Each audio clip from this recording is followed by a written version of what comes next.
I wanted to share with you a thing I did with a stencil. I wanted to do something. I've been doing a lot of 3D work with stained glass, getting ready for a craft show in a week or so.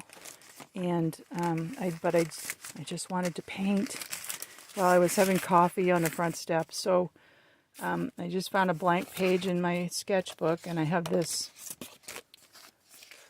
5 that I cut out of a magazine. I'm guessing it was Chanel number 5 or something. I don't know. Anyway, you can use any stencil. But what I did was, let's find a blank page. I was going to call it stoodling, which is stencil doodling, but a quick review on Google showed me that probably not the best term. So I'm just saying an alternate use of your stencils if you want to doodle and you don't even know where to start. So here's a blank piece, and then you could do it backwards. You can do it, this way. And I just traced with, this is an oil-based marker, so you'd want something that wasn't water-soluble if you're going to use watercolor like I did. So you would just trace and then move it and trace and move it and trace, however you want to do it. But you can see the 5. Whoops, over here, Brenda. Here's a 5. There's another 5. There's part of a 5. And then I just took my watercolors, which are just these water brush. These no brand they're kind of opaque. I really like them. I just goof around with them in my sketchbook. And this is my brush cleaning page. And then I just did this. Is it great art? No. Did I have fun? Yes. And do I like some of it? Yes.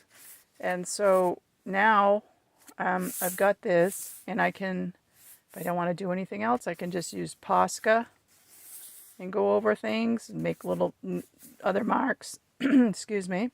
Or colored pencil, because this is like a opaque, flat paint surface, but you can do this with acrylic, whatever you have, markers.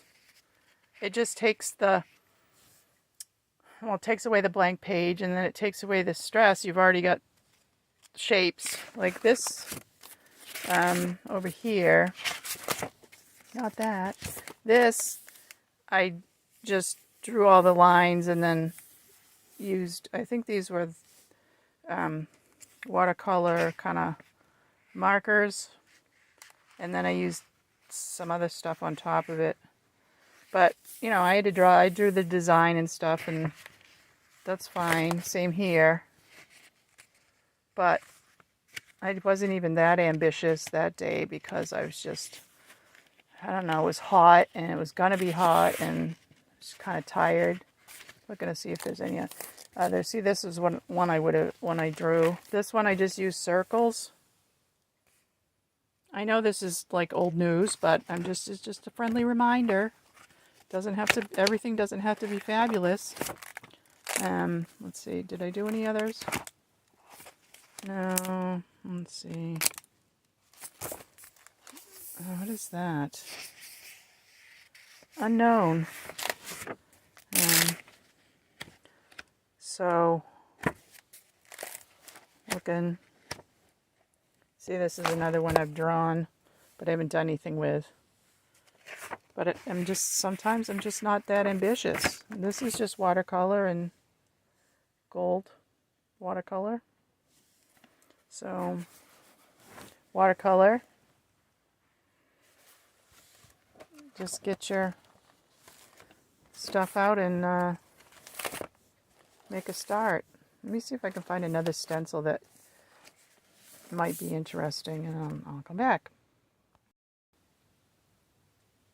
I just did a quick thing with 2 stencils, just for example. I didn't want to get too involved, but this is just a paper plate holder that I've cut the rim off, and then I used for rays, or, you know, it's kind of cool.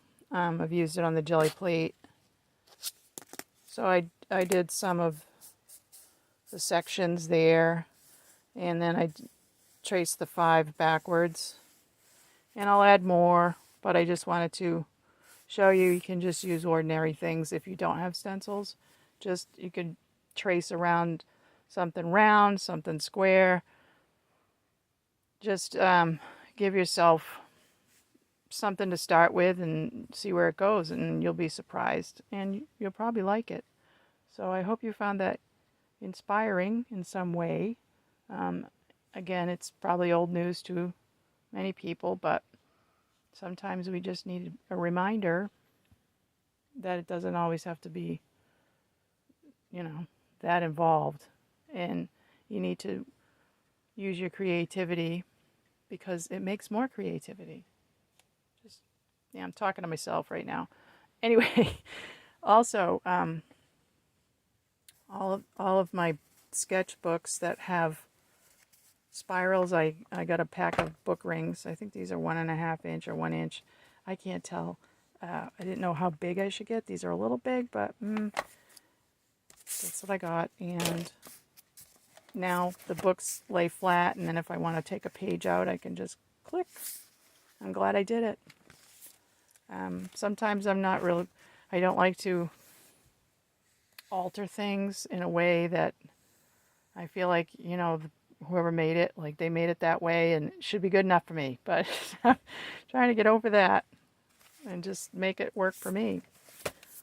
So I hope that you find time in your busy summer, the end of busy summer, to do something creative. And I will be doing part 3 of my cyanotype before the season ends, while we have sunlight that actually works here. So stay tuned for that, because 3rd time should be a charm. If you made it this far, I appreciate it, and thanks for watching. Bye for now.